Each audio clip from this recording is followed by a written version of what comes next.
నమస్తే. ఇన్నాళ్ళు నన్ను సపోర్ట్ చేస్తూ, ఎంకరేజ్ చేస్తూ మీ ప్రేమని నాకు అందిస్తున్న ప్రతి ఒక్కరికి కృతజ్ఞతలు. అలాగే ఈ వీడియో కూడా ఖచ్చితంగా మీకు ఉపయోగపడుతుంది. లైక్, షేర్ అండ్ సబ్స్క్రైబ్ చేసి మీ సపోర్ట్‌ని నాకు అందించండి. అలాగే ఈ వీడియో పట్ల మీకున్న అభిప్రాయాన్ని కామెంట్ సెక్షన్‌లో కామెంట్ చేసి తెలియజేయండి. ఇప్పుడు వీడియోని చూద్దాం. నమస్తే. Welcome to our channel. నేను పద్మిని. ప్రస్తుతం మనతో పాటు ప్రముఖ ఆధ్యాత్మికవేత్త, ఆస్ట్రోన్యూమరాలజిస్ట్, ఎనర్జీ వాస్తు స్పెషలిస్ట్, శ్రీ విద్య ఉపాసకురాలు శ్రీమతి జయప్రద గారు మనతో పాటు ఉన్నారు. మాట్లాడదాం. నమస్కారం అండి. నమస్తే అమ్మా, శ్రీమాత్రే నమః. నక్షత్రాల గురించి చెప్తూ ఉన్నారు. స్వాతి నక్షత్ర జాతకులు ఏ మహర్దశ వీళ్ళకి యోగించేటటువంటి పరిస్థితి ఉంటుంది, అంటే ఆ మహర్దశ ఎన్నేళ్లకు వస్తుంది అనేది చాలా వివరంగా తెలియజేస్తున్నారు. అది వివాహం గురించి, అలాగే సెటిల్మెంట్ గురించి, కెరియర్ సెటిల్మెంట్ గురించి చాలా బ్యూటిఫుల్ గా ఎక్స్ప్లెయిన్ చేస్తున్నారు. స్వాతి నక్షత్రం, రాహు గారి నక్షత్రం. చెప్పండి, ఎలా ఉంటారు వీళ్ళు? తప్పకుండానన్నా. రాహు నక్షత్రం గనక కొంచెం మాయలోకి తర్వాత ఇబ్బంది పడడానికి రెడీగా ఉండే నక్షత్రాలు ఇవి. భయానికి, ఆందోళనకి గురే నక్షత్రాలు. అంటే ఒక సిచ్యువేషన్ వస్తే తట్టుకునే శక్తి ఉండే శక్తి కాదు వీళ్ళది. ఆ సిచ్యువేషన్ నుంచి పారిపోయే సిచ్యువేషన్ ఉండదు కొంతమందికి. తప్పించుకునే సిచ్యువేషన్ ఉంటుంది. దాన్ని ఏదో ఒకటి మాయ చేసి మతలబు చేసి మసిపూసి మారడికాయ చేస్తారన్నట్టు అలాంటివి చేసే లక్షణం కూడా ఉండదు. ధైర్యంగా ఎదుర్కొనే ధైర్యం చాలా తక్కువ ఉండే, చాలా తక్కువ మంది ధైర్యంగా ఉన్న వాళ్ళు మనం వెలవెల లెక్క పెట్టచ్చు. స్వాతి నక్షత్రంలో ధైర్యంగా మాట్లాడేవాళ్ళు. చూడడానికి రాహు నక్షత్రం అంత పవర్ఫుల్ నక్షత్రం అనుకుంటా, కానీ మాట తీరు, వాయిస్ బడబడ ఉంటుంది. కానీ లోపలంతా పైన పటారం అంతే. ఇది స్వాతి నక్షత్రం. స్వాతి నక్షత్రానికి జాతకం ఖచ్చితంగా బాగుండాలి, లేకపోతే వీళ్ళకి వచ్చే దశలు చాలా ఇబ్బంది పడుతుంది. జాతకంలో గురువు యోగకారకుడే ఉండాలి ఖచ్చితంగా. రవి యోగకారకుడే ఉండాలి. తర్వాత శని భగవాన్ యోగకారకుడే. ఎవరైనా యోగకారకుడైన బలమైన గ్రహం ఏదైతే పెద్ద పెద్ద గ్రహాలు ఉన్నాయో శని భగవానుడు, గురువు. అసలు వీళ్ళకి అన్ని పెద్ద పెద్ద ఇవే కదా మహర్దశలు. మహాదశ పెద్ద రాహు మహర్దశ, గురు మహర్దశ, శని మహాదశ, బుధ మహాదశ. వీటిలో ఏదో ఒక దశ వీళ్ళకి యోగించకపోతే ఇబ్బంది పడతారు. జాతకంలో యోగాలు లేకపోతే చాలా మందికి లైఫ్ ఎటు వెళ్తుందో తెలియదు. అది ఆ సిచ్యువేషన్ తట్టుకోలేక చదవని ఇన్ని పూజలు చేస్తామో, ఎన్ని కార్యక్రమాలు చేస్తామో, అయినా మాకు సెట్ అవ్వట్లేదు అంటారు. సెట్ అవ్వబడిన కారణం ఏంటంటే దశలు బాలినప్పుడు ఎవరు ఏం చేయలేరు. అది మెయిన్ ప్రాబ్లం. ఈ స్వాతి నక్షత్రానికి రాహు మాదశ స్టార్ట్ అవుతుంది లైఫ్. ఫస్ట్ పాదం అయితే రాహు మాదశ 18 ఏళ్ళు ఉంటుంది. లేదు అంటే అలా డివైడ్ చేసిన మనకి కనీసం 9 ఏళ్ళ దాకా ఉంటుంది. 9 ఏళ్ళు ఈజీగా ఉంటుంది. సిద్ధ తీసిన ఇంకా తీస్తారు. తర్వాత వచ్చేది గురు మాదశ.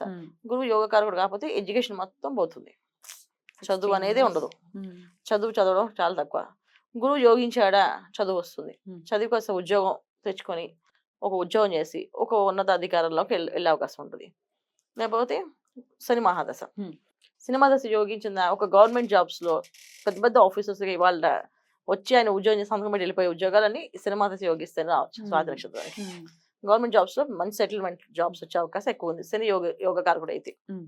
లైఫ్ బాగుంటుంది. సో గురువులో శని భగవాన్ వచ్చినప్పుడు కూడా జాబ్స్ వస్తాయి. చాలా బ్రహ్మాండంగా వస్తాయి గవర్నమెంట్ జాబ్స్. అంటే గురువు యోగిస్తున్నాడు, అంతదశ శని యోగిస్తున్నాడు. అంటే సినిమా దశ యోగించదు వాళ్ళకి. ఇంకా గురువు దశ యోగిస్తుంది అంటే సినిమా దశ యోగించదు. అప్పుడు శని అంతర్దశ యోగిస్తుంది. సో గురువులో శని అంతర్దశ వస్తే యోగిస్తుంది. గురువులో రాహు అంతర్దశకు యోగిస్తుంది. చాలా మంది ఫారెన్ టూర్స్ వెళ్ళిపోవడం, ఫారెన్ లో సెటిల్ అవ్వడానికి కారణం కూడా రాహువే. గురువులు రాహు మాదశ వచ్చినప్పుడు వెళ్తారు వీళ్ళు.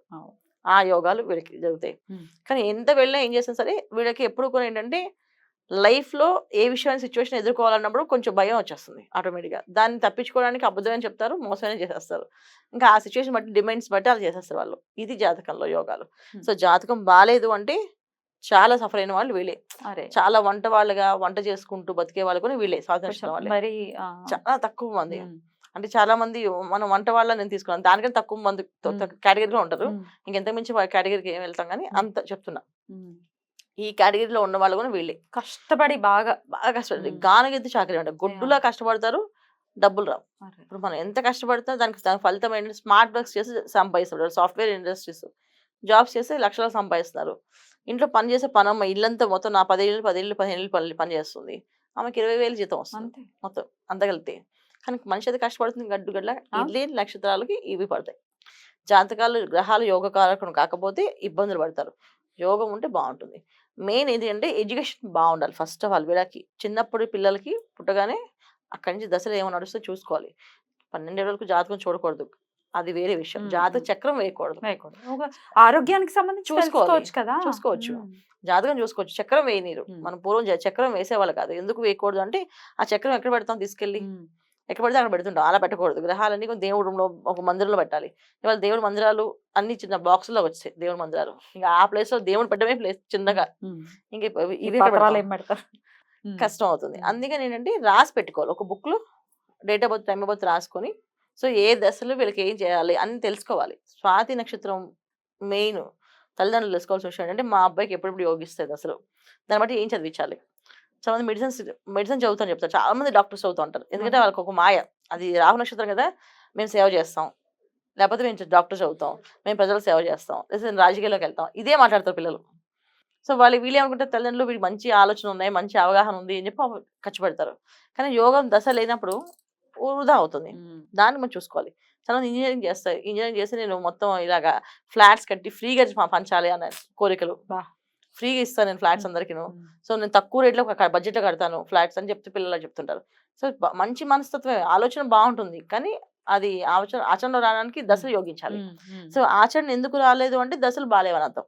ఇందులో స్వాతి నక్షత్రం వాళ్ళు మంచి వాళ్ళు కాదు. దశలు బాగాలేనప్పుడు ఈ నక్షత్రం వాళ్ళు భయంతో చేసే పనులు కొంతమంది, చాలా మంది ఇంట్లోని పెళ్లి చేసుకొని నచ్చకపోతే చెప్పకుండా వెళ్ళిపోయే వాళ్ళు ఉన్నారు అరే. ఈ నక్షత్రం వాళ్ళు.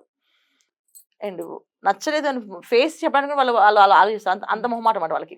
మొహమాటం, భయం. భయం. మ్మ్. చెప్తే అందరూ ఏమంటారు అని భయం. ఫేస్ టు ఫేస్ మనిషికి చెప్పొచ్చు కదా కనీసం, అది కూడా చెప్పరు. ఇలాంటి లక్షణం ఈ స్వాతి నక్షత్రం అనమాట. సో ఆడపిల్లలు కాదు ఇవి, మగపిల్లలకి మ్మ్. ఎక్కువ. ఆడపిల్లలు అయితే బాగా. ఆడపిల్లలు నార్మల్. మ్మ్. ఎందుకంటే వాళ్ళ కష్టం ఆటోమేటిక్ గా మ్మ్. పేరెంట్స్ పెళ్లి చేసేస్తారు. మ్మ్. ఇవాళ రోజు ఇంకా ఆడపిల్లకి అంత స్వేచ్ఛ రాలేదు. మ్మ్. వదిలేసే అంత వెళ్ళిపోయేంత లేదు. చెప్తారు కావాలంటే, నాకు ఇష్టం లేదన్న నేను డివోర్స్ తీసుకోవాలి అనుకుంటాను చెప్తారు. అది లక్షణం వేరు. మ్మ్. కానీ అబ్బాయిలు ఆ మార్గం చెప్పలేరు. మ్మ్. అది అబ్బాయిలకు ఉన్న లక్షణం. Right. మెయిన్ ఏంటంటే ఈ నక్షత్రాలు మెయిన్లో సిరీస్లో మనకి మెయిన్ అబ్బాయిల గురించి ఎక్కువ మాట్లాడుతున్నాం. ఎందుకంటే లైఫ్లో సెటిల్ అవ్వాల్సిన అబ్బాయి. అమ్మాయిది ఏముంది, పెళ్లి చేస్తే అంత హస్బెండ్ చూసుకుంటాడు. మ్మ్. చేస్తే అదృష్టం ఉంటే ఈ అమ్మాయి కూడా చేస్తుంది, లేకపోతే ఇంట్లో ఉంటుంది. మ్మ్. కానీ అబ్బాయికి అలా కాదు కదా, ఇంట్లో ఉంటే కుదరదు కదా, ఎవరు పెళ్లి కూడా చేసుకోరు. ఆ. ఖచ్చితంగా అబ్బాయి చేసుకోవాలి. సో ఈ అబ్బాయికి చూసుకోవాల్సిన జాతకాలు కంపల్సరీ చూడాలి, దశలు ఎలా ఉన్నాయి అనేది. ఏ టైంలో వివాహం చేస్తే బెటర్, అబ్బాయిలు కానీ అమ్మాయిలకు కానీ? వీళ్ళకి రాహుమాదశ కదా అన్న, మ్మ్. 18 years తర్వాత మ్మ్. వచ్చింది గురుమాదశ. గురుమాదశ. చేయొచ్చా? గురుమాదశలో శని యోగకారకుడు వీళ్ళకి. మ్మ్. అప్పుడు వచ్చి చేయాలి. ఓకే. శని భగవాన్ వచ్చి చేస్తే మ్మ్. బాగుంటుంది. రైట్. లేదు అంటే మళ్ళీ గురువులో రాహు వస్తాడు, మ్మ్. అది కూడా యోగం వీళ్ళకి. మ్మ్. అది చేయొచ్చు, మ్మ్. అది కూడా చేసుకోవచ్చు. బ్రహ్మాండంగా సాగుతుంది. ఎందుకంటే వాళ్ళ జన్మ నక్షత్రానికి వచ్చిన రాహు గనక యోగిస్తాడు. ఏ ఆరాధన ప్రత్యేకించి జీవితాంతం చేసుకోవాలండి వీళ్ళు? ఖచ్చితంగా దుర్గా ఆరాధన, మ్మ్. వనదుర్గా పూజ అని చెప్పేసి వనదుర్గా దేవది అవును. ఆలయానికి వెళ్ళడం. మ్మ్. వనదుర్గాకి ప్రతి నెల ఒక అమావాస్య రోజు కానీ లేకపోతే అష్టమి రోజు కానీ కొన్ని దేవాలయాల్లో స్పెషల్ పూజ చేస్తారు. అలా చేపిస్తే చాలా చాలా విశేష ఫలితాలు వస్తాయి. సో వనదుర్గాదేవిని వీళ్ళు ఎక్కువ ఆరాధించడం, వనదుర్గాదేవిని పూజించడం మంచిది. Right. దుర్గా అమ్మని చేయొచ్చు, కానీ వనదుర్గ చేస్తే ఇంకొంచెం పవర్ఫుల్ పనిచేస్తుంది. బెటర్ గా పనిచేస్తుంది. బాగా స్వాతి పనిచేస్తుంది. నక్షత్ర స్వాతి జాతకులు. నక్షత్ర జాతకులకి. రైట్ అండి, చాలా బ్యూటిఫుల్ గా ఎక్స్ప్లెయిన్ చేశారు. డెఫినెట్ గా వీళ్ళు తీసుకోవాల్సినటువంటి జాగ్రత్తలు ఖచ్చితంగా తీసుకుంటూ అమ్మవారి అనుగ్రహాన్ని పరిపూర్ణంగా పొందితే బెటర్ లైఫ్ ఉంటుంది.